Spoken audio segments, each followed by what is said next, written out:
আসসালামু আলাইকুম। আইসিটি ক্লাসের আজকের পর্বে সবাইকে স্বাগত জানাচ্ছি। আজকে আমরা কুমিল্লা বোর্ড 2019 সালের একটা প্রশ্ন আলোচনা করব। প্রথমে আমি উদ্দীপকটা পড়ি। চিপস সবার খুবই প্রিয়। চিপস প্যাকেটজাতকরণের সময় একটি বিশেষ প্রযুক্তি ব্যবহার করা হয়ে থাকে। চিপস কারখানার নিরাপত্তা নিশ্চিতকরণের জন্য প্রবেশের পথে আঙুলের ছাপ দেওয়ার জন্য একটি ডিভাইস স্থাপন করা হয়েছে। প্রথম প্রশ্নটা হচ্ছে জ্ঞানমূলক প্রশ্ন, রোবোটিক্স কী। তারপর হলো খ নাম্বারে বলা হয়েছে প্রযুক্তি ব্যবহার করে মোটর ড্রাইভিং শেখা সম্ভব, কথাটি ব্যাখ্যা করো, 2 নাম্বারের প্রশ্ন। তারপর গ নাম্বারে বলা হয়েছে উদ্দীপকে কারখানায় ব্যবহৃত ডিভাইসটির প্রযুক্তিটি ব্যাখ্যা করো। গ নাম্বারে যে প্রশ্নটা সেটা অ্যান্সার হবে হচ্ছে বায়োমেট্রিক্স, ফিঙ্গারপ্রিন্ট প্রযুক্তি।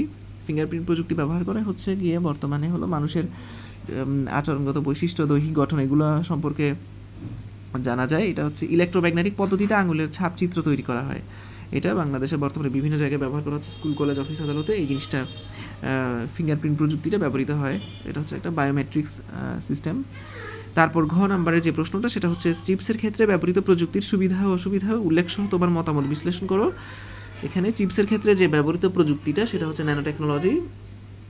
তো এখানে আপনাকে ন্যানো টেকনোলজির বৈশিষ্ট্য, সুবিধা অসুবিধা সম্পর্কে আলোচনা করতে বলা হয়েছে। তো আজকের প্রশ্নটা আমি আজকে আলোচনা করলাম।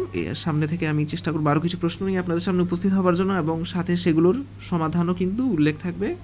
তো ভিডিওটা ভালো লেগে থাকলে আমার চ্যানেলটা সাবস্ক্রাইব করবেন। সবাইকে ধন্যবাদ।